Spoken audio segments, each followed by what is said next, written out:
Hello, dear student. Today we will discuss practice question paper 2023.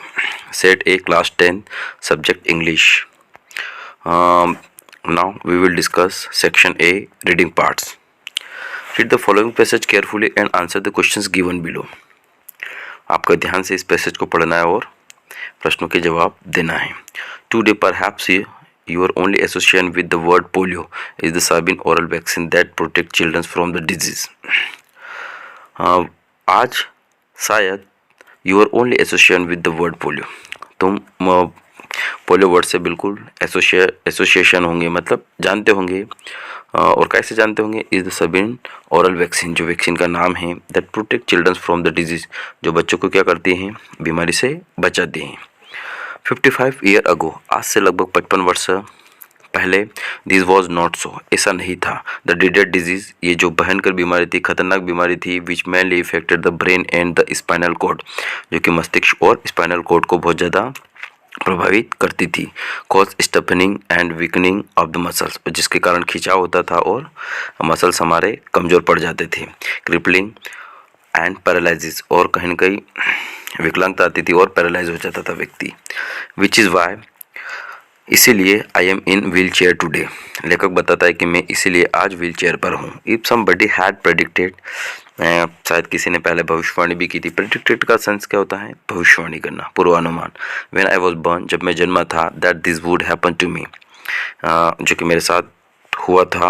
No one would have believed it, किसको विश्वास नहीं हुआ था. I was the 7th child in the family of 4 pairs of brother and sister, और मैं लगभग 7वां बच्चा था उन 8 भाई बहन में. With a huge 23rd year gap between the first and last, और लगभग 23 वर्ष की गैप थी पहले और आखिरी बच्चे में. आई वॉज टोल्ड, फिर मैंने कहा था, दैट अनलाइक द अदर्स, दूसरों की तरह, I was so fair and brown heard, मैं बहुत खूबसूरत और भूरे बाल वाला. That I looked more like a foreigner, और कैसा दिखता था मैं? बिल्कुल विदेश जैसा. डाउड बोहरी के बजाय. I was also consider to be the healthiest of the brute, और मुझे सबसे स्वस्थ ब्रूट माना जाता था, बच्चा माना जाता था. तो इस प्रकार ये हिंदी ट्रांसलेशन है. इस पैराग्राफ को आपको एग्जाम में भी इस प्रकार हिंदी करने की कोशिश करना है, और फिर आपको ट्राई करना है क्वेश्चन को अटेम्प्ट करने के लिए. तो first question we will see, the narrator of the passage is a patient. इसमें लेखक काय का पेशेंट है. कौन सी बीमारी? उसको पोलियो की. कौन सी बीमारी है? पोलियो की. सेकंड क्वेश्चन है, to say something about the future is, भविष्य के बारे में बताना. भविष्य के बारे में बताना, उसे क्या कहेंगे हम?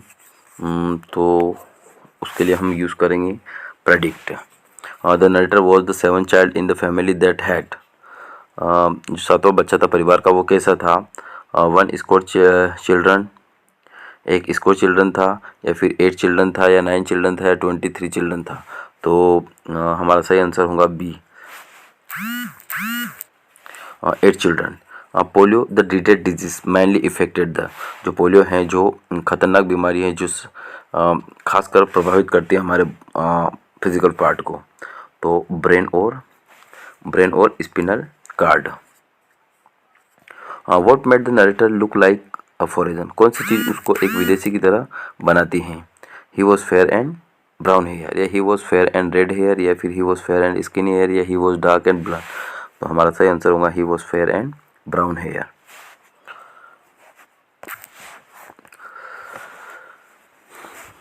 अब हम रीड करते हैं second passage. Read the following passage carefully and answer the question below, just like first. इस पैसेज को भी ध्यान से पढ़ना है एंड क्वेश्चनों के सही जवाब देना है. The great pyramid at Giza is one of the world most amazing landmark. जो ग्रेट पिरामिड हैं गीज़ा पर, जो क्या है? दुनिया का खूबसूरत एक जगह है. Rising high above the Sahara desert in the Giza region of northern Egypt, और ये सहारा मरुस्थल में गीज़ा क्षेत्र में उत्तर इजिप्ट मतलब मिस्र, उत्तरी मिस्र में बिल्कुल खड़ा हुआ है। The great pyramid stand some 450 feet into the burning desert sky. जलते हुए आसमान की तरफ और लगभग 450 फीट ऊंचाई पर खड़ा है। And occupied an area of the 13 acres, और लगभग 13 एकड़ जमीन को उसने कवर कर रखा है। The rough climate of the Sahara has actually caused the pyramid to shrink 30 feet from the ईस्ट ओरिजिनल हाई। और जो रफ क्लाइमेट है, मतलब जो हॉट क्लाइमेट है सहारा मरुस्थल का, उसके कारण लगभग पिरामिड 30 फीट कहीं न कहीं अपनी ओरिजिनली हाइट से सिकुड़ा हुआ है। The pyramid was such an amazing feat in engineering. और पिरामिड क्या है, वास्तविक एक अमेजिंग फीट है, एक अमेजिंग चोटी है इंजीनियरिंग की। That it remain the tallest structure in the world. और ये आज भी दुनिया का सबसे लंबा ऊंचा स्ट्रक्चर है फॉर ओवर 3800 ईयर्स, लगभग 3800 वर्षों से।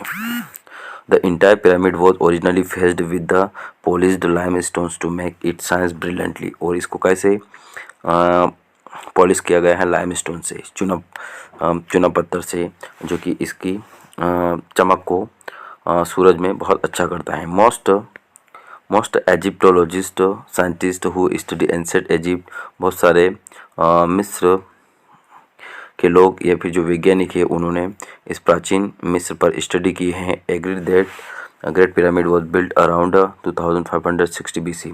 जिन्होंने माना है कि जो पिरामिड बना है वो लगभग आज से 2560 वर्ष पहले बना है। A little more than 4500 years ago, मतलब हम ये कहेंगे कि लगभग 4500 वर्ष पहले। It took 10 of thousands of workers 20 years to build। और इसको लगभग 10 of thousands ऑफ वर्कर्स, लगभग 10,000 वर्कर्स इसको बनाने में लगे हैं। The pyramid contains over 2 million stones blocks. और लगभग इस पिरामिड में कितने पत्थर लगे हुए हैं, 2 million stone. Although most of the blocks weigh 2 और 3 टन्स। और लगभग एक पत्थर का वजन कितना है, 2 से 3 ton. Some weigh up to 80 ton, और कुछ का तो 80 टन वजन है। The great pyramid of Giza was ordered built by the pharaoh Khufu a a magnificent Tom. और इसको बनाने का ऑर्डर किसने दिया था, जो गीज़ा के एक राजा थे। फेराज का अर्थ क्या होता है, राजा। खुफा अ मैग्निफिसेंट टॉम, जो कि एक खूबसूरत मीनार के रूप में बनाने के लिए कहा गया था। हिज वजीर advisor Hemon is credited with the being a pyramids architect. और ये क्रेडिट किसको जाता है, हैमन को जाता है, जो कि वहाँ के एडवाइज़र थे, उस राजा के एडवाइज़र थे। उन्हीं को उस पिरामिड्स के आर्किटेक्ट को बनाने का क्रेडिट जाता है। Khufu's pyramid is actually part of complex of pyramid. और खुफा का जो पिरामिड, जो खुफा के टॉम के रूप में बना हुआ पिरामिड है, ये क्या है, एक पिरामिड्स का कॉम्प्लेक्स है, एक झुंड है। That includes a pyramid of Khafre, जिसमें खाफिर के पिरामिड को भी जोड़ा गया है। The smaller pyramid of Menkaure, a variety of smaller pyramids and structures, इसमें छोटे छोटे पिरामिड हैं and structure and great Sphinx, और कुछ महान सेफिनिक्स भी इसमें हैं। The great pyramid of Giza is the last remaining of the 7 wonder of the world. और ये अंतिम 7 चमत्कारों में से एक माना जाता है। तो ये था Hindi translation of this passage. Now we will discuss the question. First question is which of this does not house the great pyramid. इनमें से कौन सा पिरामिड का हिस्सा नहीं है। Southern Egypt, northern Egypt, Giza और सहारा। सहारा है, गीज़ा है, नॉर्थर्न भी है, और जो हमारा आंसर होगा वो southern Egypt. Second question is how many stone block constitute the pyramid. कितने पत्थर लगे हैं इस पिरामिड को बनाने के लिए। मोर than 2 million, less than 2 million, या मोर देन 1 बिलियन, या हमारा सही आंसर होगा मोर देन 2 बिलियंस। क्या होगा सही answer, more than 2 millions. Next question is most of the blocks in the pyramid weigh about the tons. अधिकतर जो पत्थर हैं उस पिरामिड में उनका वजन कितना है, 8, 2 और 3, या 5, या 4500। तो इसका 8 क्या आएगा सही आंसर, 8 टन्स अधिकतर पत्थरों का वजन है। विच of the following definition best describe the meaning of complex. Complex को सबसे बढ़िया कौन डिस्क्राइब करता है। तो कॉम्प्लेक्स का अर्थ होता है ग्रुप, बंच। और next question is which of the following is false, इनमें से कौन सा गलत है? कुफा वाज हेमंस वजीर एंड आर्किटेक्ट, या the pyramid took 10 of thousands of workers about 20 years to complete it, या the great pyramid is the last of 7 wonder of science, या हेमन इज कुफास वजीर एंड आर्किटेक्ट। तो राइट आंसर विल बी, थोड़ा सा हम passage को देखेंगे। Pyramid of Khufu, the smaller pyramid, इसका सही आंसर रहेगा हेमन वॉज कुफास वजीर एंड आर्किटेक्ट, वजीर एंड, तो सही आंसर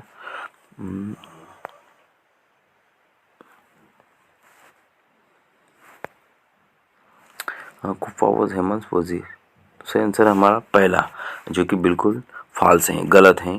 तो हमारा सही आंसर क्या जाएगा? कुफा वॉज हेमन वजीर एंड आर्किटेक्ट। अब हम नेक्स्ट क्वेश्चन की तरफ मूव करते हैं। ये क्वेश्चन तुम्हें स्वयं को सोल्व करना है, सेक्शन बी को, सेक्शन 4 को, sorry question number 4 and 5 and अब now we will discuss question number 7, section C, जो ग्रामर का एक पार्ट है। We will see the question first. The boy, he knows the boy, वह जानता है उस लड़के को जिसने ब्लू शर्ट पहन रखा है। तो आप जानते हो जहाँ वर्ब रहती हैं, जब वर्ब रहेंगी वहाँ क्या यूज़ किया जाएगा? हु। क्या यूज़ किया जाएगा? हु। और पर्सन के लिए हमेशा हु यूज़ किया जाता है। सही आंसर क्या है? Right answer who.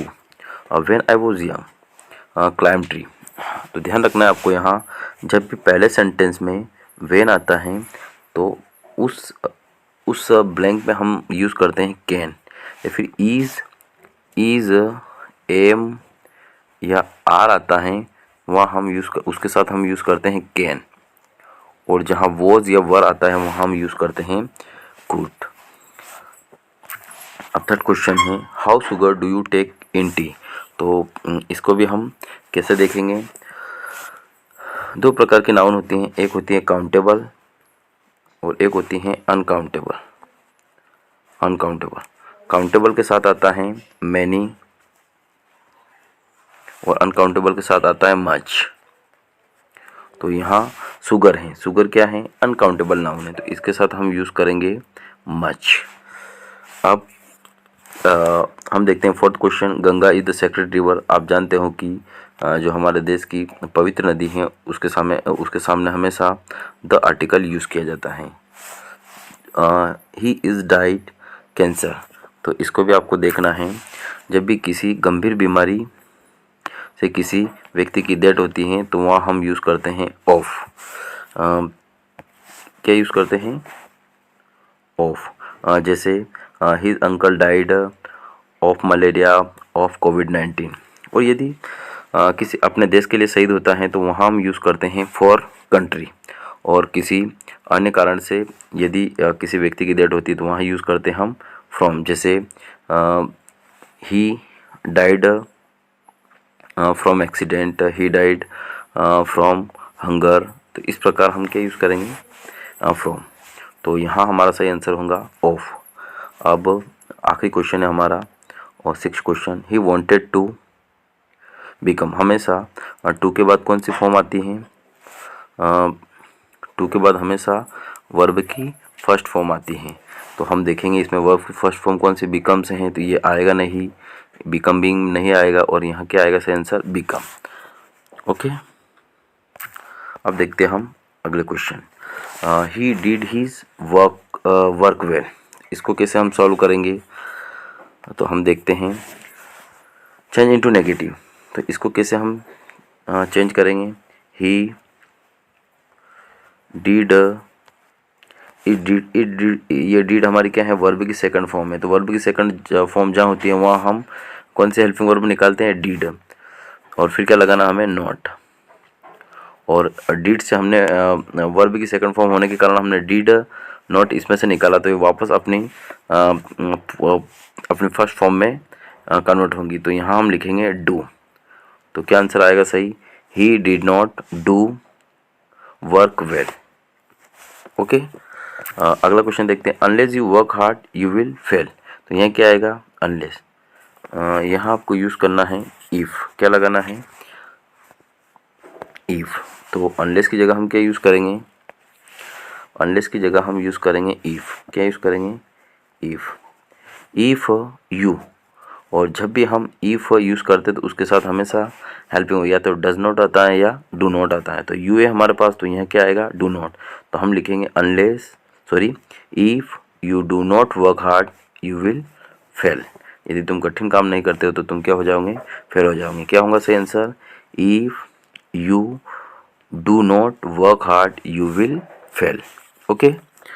अब हम यूज़ करते हैं third question, he is too ill to go to school. तो यहाँ हमें क्या यूज़ करना है, सो दैट। सबसे पहले हम क्या करेंगे, टू को देखेंगे, टू की जगह क्या लगाएंगे, सो। तो ही इज़ सो इल, क्या लिखेंगे हम, he is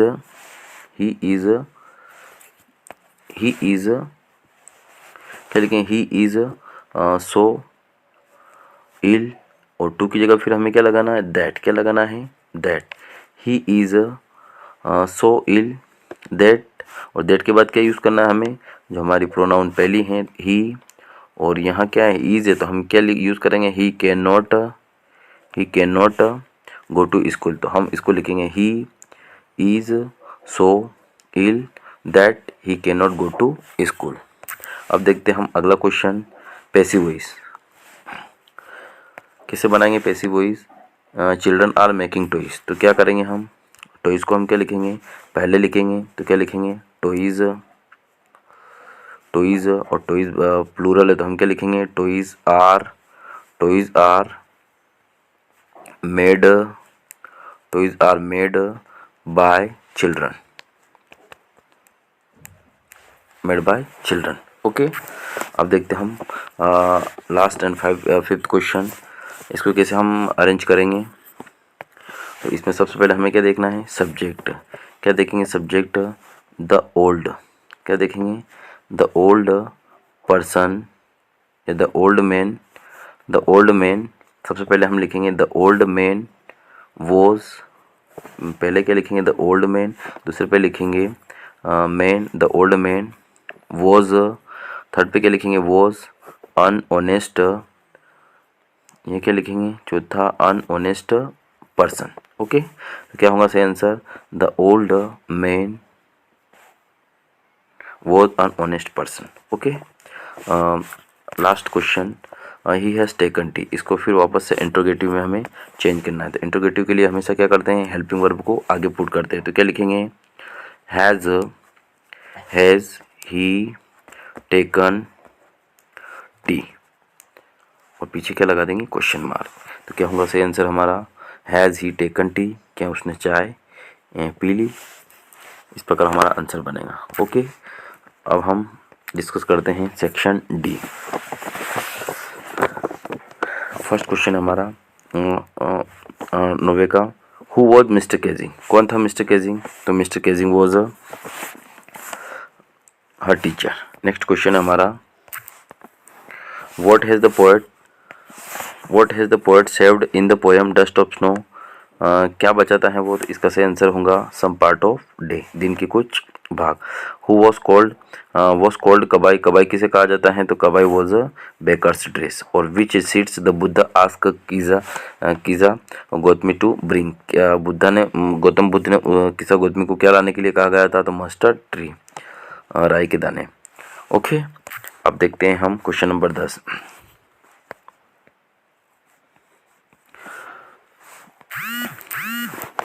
the moon coming up in the east. चंद्रमा कहाँ से आ रहा है, पूर्व से। बिहाइंड में, मेरे पीछे, द स्टार वो shining in the clear sky. और आसमान में, साफ आसमान में तारे चमक रहे हैं। अबाउ में, मेरे ऊपर। There was not cloud in the sky. आसमान में बिल्कुल बादल नहीं है। I was happy to be alone high up above the sleeping country yard. और मुझे बड़ा अकेले में सोने में, ऊंचाई पर सोने में बड़ा आनंद आ रहा है। I was flying my old Dakota aeroplane. और मैं क्या उड़ा रहा हूँ, डाकोटा एरोप्लेन उड़ा रहा हूँ। Over France back to England. और कहाँ से, फ्रांस से वापस इंग्लैंड के लिए। कहाँ से कहाँ जा रहा है वो एरोप्लेन, फ्रांस से England. I was dreaming of my holidays, और मैं किसके बारे में सोच रहा हूँ, सपना देख रहा हूँ मेरे उन छुट्टियों के बारे में जो क्रिसमस की आने वाली हैं। And looking forward a being with family, और मैं सोच रहा हूँ कि मैं अब समय मेरे फैमिली के साथ निकालूंगा। I looked at my watch at 1:30 in the morning, और मैंने क्या देखा, सुबह की 1:30 बज चुकी थी। I should call Paris control soon, अब मैं जल्दी पेरिस कंट्रोल पर कॉल करूँगा। I thought as I look down past a nose of my aeroplane, और जब मैंने मेरे एरोप्लेन की नोज की तरफ देखा, I show a big light of the big city in the front of me, बड़ी बड़ी लाइटें उसके सामने चमक रही थी।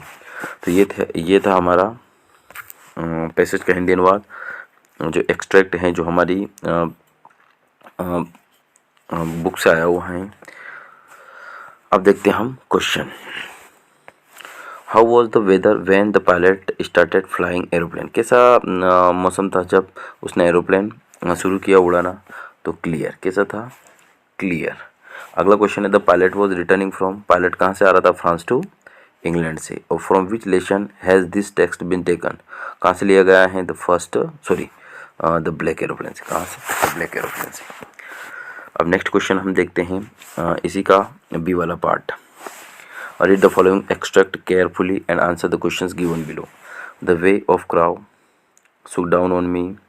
The dust of जो क्रो उड़ के आया मेरे ऊपर उसने डाल दिया। The dust of snow, बर्फ़ के कुछ टुकड़ों को। From the hemlock tree, उस hemlock tree से। He given my heart a change of mood, और सीधा उसने मेरे दिल पर असर किया और मेरा मूड चेंज हो गया। And saved some part of the day I had rued, और जो कुछ दिन का बचा हुआ हिस्सा था जो कि ख़राब हो सकता था उसको उसने बचा लिया। तो इस प्रकार ये पोयम है जो कि आइस एंड स्नो से ली गई हैं, फायर एंड आइस से ली गई हैं। अब हम देखते हैं who is the poet about the poem, किसने लिखा इस पोएम को, तो इस पोएम को लिखा है अमेरिकन पोएट रॉबर्ट फ्रॉस्ट ने। Where was the crow, crow कहाँ था, तो ऑन अ हेमलॉक ट्री। और the poet's mood got changed when, और कब चेंज हुआ पोएट का मूड, ही फॉल्स अस्लीप, जब उसको नींद आ गई, या dust of snow falls on him. तो हमारा सही आंसर क्या होगा, जब बर्फ़ के टुकड़े उसके ऊपर गिरे थे। तो ओके, अब क्वेश्चन आंसर बहुत इजी हैं जो कि आप आराम से कर सकते हो। तो ये था हमारा इम्पोर्टेंट वीडियो। यदि आपको अच्छा लगे तो ज़रूर इसको शेयर करना है अपने दोस्तों के साथ, और सब्सक्राइब ज़रूर करना। Okay, thank you for watching this video.